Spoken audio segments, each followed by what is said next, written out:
Fat Literature with hosts Natalie Handel and Gabrielle David at the Langston Hughes Library. Coming up next on Fat Literature, Professor Poet Meena Alexander and publisher Ram Prasad Devineni talk about Asian American writers and their impact in the literary community, featuring visual artist Takeshi Yamada.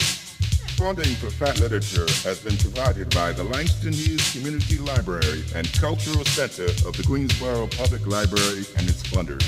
Additional funding for Fat Literature was also provided by the Intercultural Alliance of Artists and Scholars Incorporated and its funders. Fat Literature's website is made possible in part by Queens Council on the Arts, with support through J.P. Morgan Chase Arts and Culturally Grants Program, with special thanks to our individual donors and viewers like you. To be or not to be? That's not the question. It's fact. It's fact. It's fact.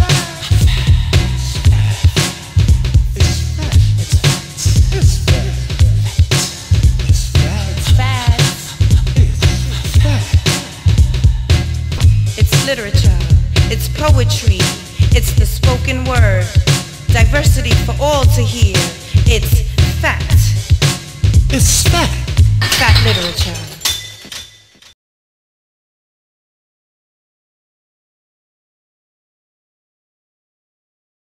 Meena, you were honored yesterday at the CUNY Graduate Center, and rightly so. You've done so much. Really, it's such a great honor to have you here. And we'd like you to share with us. I mean, you've had such an amazing life. You're Indian, you were born in India, grew up in North Africa. Please just tell us a little bit more about, tell the audience a little bit more about your life and how. And also, you're like the queen of the memoir. You've brought it back, you know, and you've been the guiding force behind really pushing that, and you've come up with some really incredible works. So we just like to really just dive in and just find out. Yeah, I mean, that's very kind of you. My life's been kind of, you know, it's very interesting you should ask, because there were days and years, I should say days and months and years, when I was a child growing up, and then when I wanted to be a poet as a teenager, when I felt, you know, how can I be a writer if I haven't lived in just one place all my life, and if I don't have just one language? And actually, my first poems were published in Sudan in Arabic translation. I wrote them in English. And then I went to England, I went back to India, and then I came to the States. And I think it was, you know, sort of in the States that I gradually realized that there are thousands of people like us. Millions of people like us, because the world has changed. And there is this migration. And the migration is not just of physical bodies, it's also of souls and memories and experiences. You know, I come from the west coast of India, the southernmost state called Kerala. And for centuries before colonialism, we had peaceful trade with Africa, with the east coast of Africa. And the ships used to go, you know, Africa, Persia, Europe, and also to the Far East. So I think that, you know, we do have within our own cultural memories models of very exciting, peaceful cross-pollination of ideas and thoughts and images. So it doesn't all have to be the warrior mode. Of course, of course. And but what made you? I mean, you grew up with many different languages. You inhabited all these different languages. That's right.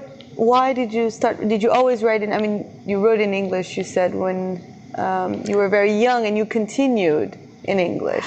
Well, when I was very little, I wanted to be a circus trapeze artist. Okay. And then I had no sense of balance. I kept falling off. You know, I would construct these little things and try and walk on them, and I kept falling off. So I thought, well, that's a useless profession for me.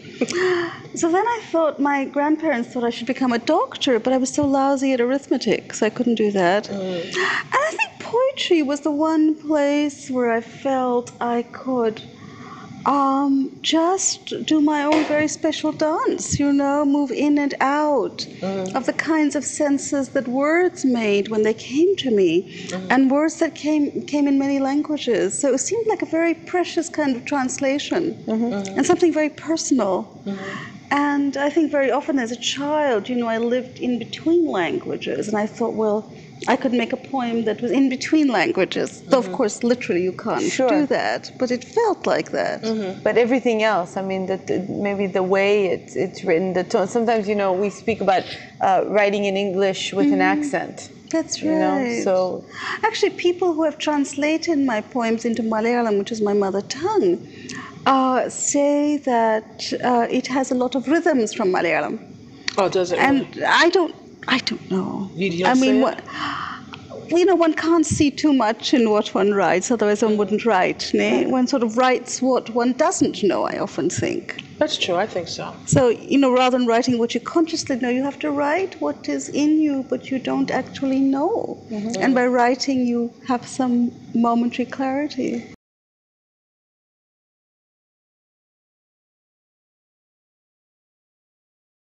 Ram, it's such a pleasure to have you. I mean, you're one of the most dynamic people I know. Oh, thank you. Publisher, filmmaker, writer, and you're doing excellent work. Tell us what made you start RATTAPALLAX, your magazine, literary magazine. Well, we started, it's still very young, only about 5 years.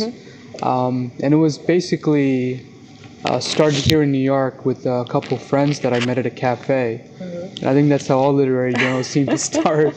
They meet at a cafe, and then sort of the drive goes from there.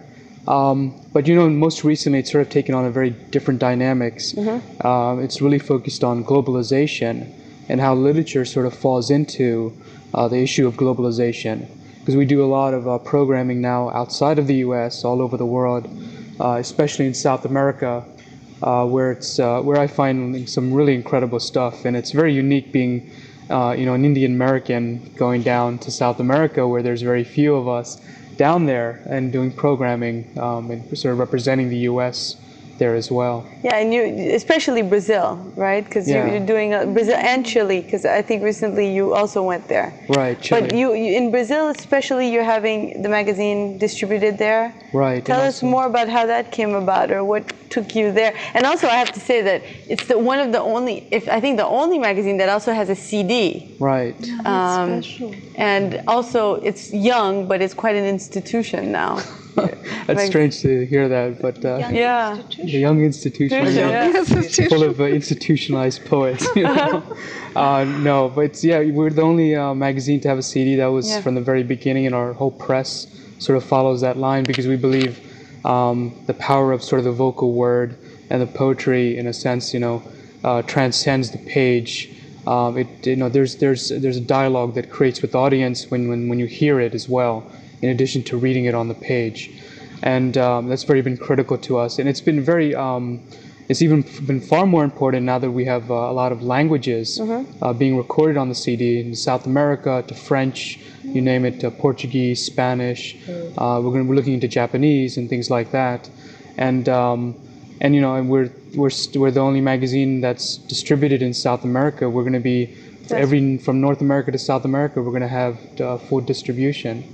And it's very exciting, because I get to go down there quite often. Yeah, and it's exciting because we know how difficult it is to, maintain a magazine and have it published. There's been a lot of magazines that have come and gone, and it's very hard. The costs are incredible, and of course the funding gets cut dramatically. You're nonprofit or for-profit? Or nonprofit. Nonprofit. But we approach it very much like a for-profit production. That's the way you have to be in the 20th century. But this is 21st My now. But were you born here? Because I'm gonna backtrack on you. Okay. Were you born here, or did you immigrate here like Meena did? No, I was born in India, north of Madras, and I immigrated when I was about 6 years old. And I grew up in South Jersey in the suburbs. Very suburban childhood. So how did you get involved with literature and poetry? Is this something that you just in a cafe, like you said? I mean, that was it. I mean, no, were you writing or doing anything before then, or just? I had a horrible time with English. English was it was the best reason to go into the most difficult form of English, which is poetry.